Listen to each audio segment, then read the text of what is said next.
So for me, close guard was something that was very close to my heart because I would keep that guard closed and never open. So having said that, let's get another bloody on.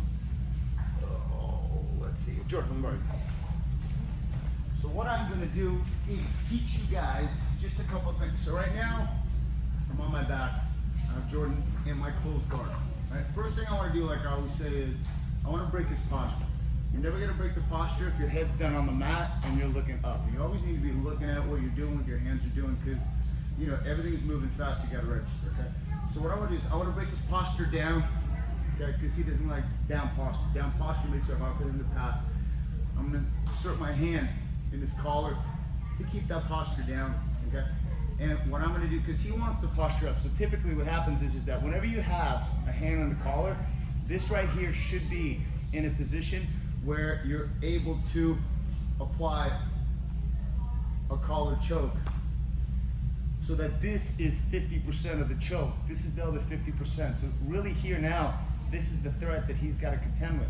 So in order for him to stop this arm from coming in, he's probably going to use this hand to block this bicep here, which occupies his right arm, right? Because he doesn't want me to go under, he doesn't want me to go over, and I have to kind of exploit that, okay? Because he needs really two hands in order to be able to posture and to be able to pass my guard. Because for him to posture, he can't do it in this position here with a hand forward. Plus, I'm constantly breaking his posture by using my legs and knees. The only reason why my head's on the mat is because you guys can see. I would never have the head up on the mat, okay?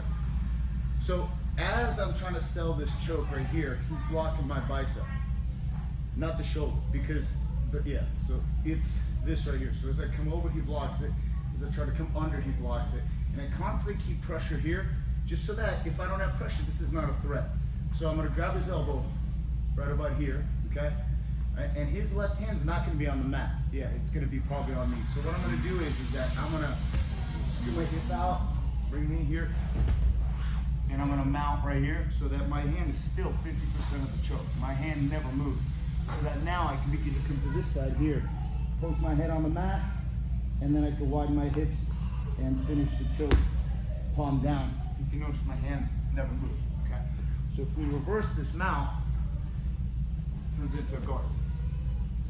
If you reverse the closed guard, upside down, it's a mount.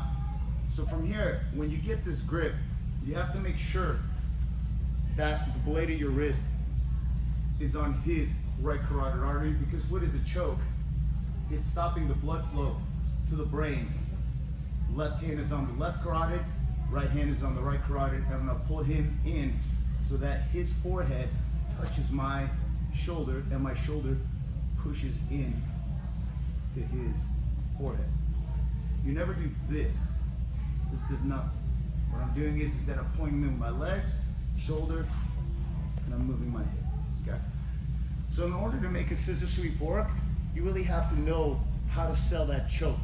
Because if your choke is weak, you're not going to be able to properly set up the scissor sweep. Because if I go here and he's not defending, I can immediately go for the choke. And then if you don't have this already properly, let's say, understanding the proper technical aspects of this particular choke, you know, you don't have this advantage. Because if your hand's down here, number one, I don't have a good control of this posture, and you know, I don't have a sweep either. So this has to be deep enough here, okay, so that as I go for that choke, he begins to block that hand. If I go under, he blocks it. If I try to go over, he blocks it, which exposes his elbow here. So now as I put my foot on the mat, scoot out, my knee goes right underneath my wrist, and I lift him up, kick, and then shoot my hips forward in order to mount him, okay? Just like I taught you guys, so that these legs. Because now I have him on the collar, I can apply pressure here, lift his head up, and then focus on finishing the palm down choke right here. But for now, we're just gonna talk about the scissor sweep.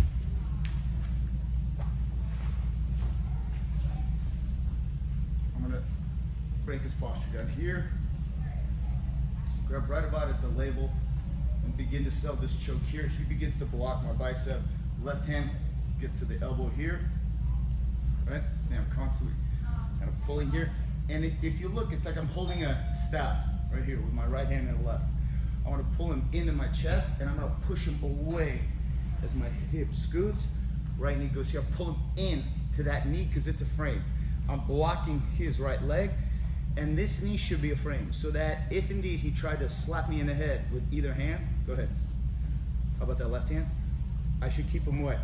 If you let your knee and hip get compromised, I have no power there. I have to keep this away, arch away, and I'm gonna look to the left, and turn my head and mount.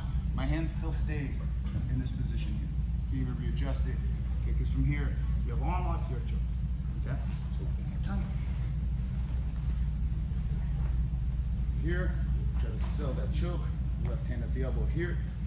In, left hand on the mat, push, hip, knee, shoulder,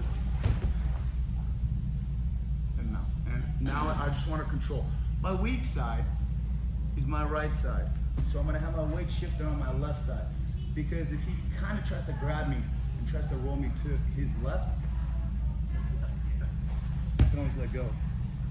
And I can always begin to have balance. Okay? Because the key is the position.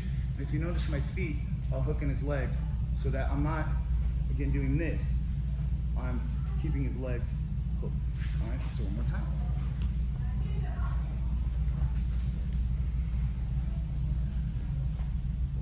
Here, elbow here, I'm pushing away here, and I grab right about that seam right there. So I'm going to pull him in, hip, in, and my hips come in, and I intertwine the legs right over. Okay, so that I'm always threatening the choke, because he's got to respect the fact that 50% of the choke is still in, and I have to make it uncomfortable for him to even be down here, because from here, if I begin to try to apply the choke, he's going to decide whether or not he's going to get choked or armbar.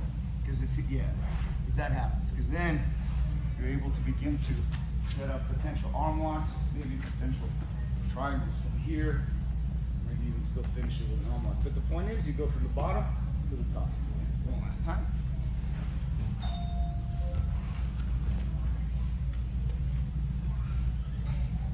And collar here. Block, I just want you to watch my right foot and what I do. I pull him in so I can push him away. My right knee stays connected as my toes go on the mat right here, so I can push him towards the logo of the TV, and I brace against his upper body as I push him away. I move my hip away, slide it back in, drop, and I shoot my hips forward so that I am off my knee. I don't want to be here, because I can't apply pressure effectively here and all the weight's on my legs. Does that make sense, guys? All right? Do the shot. Ready? 1, 2, 3. My knee right there. That's it. We have 4 new gentlemen right here. Let's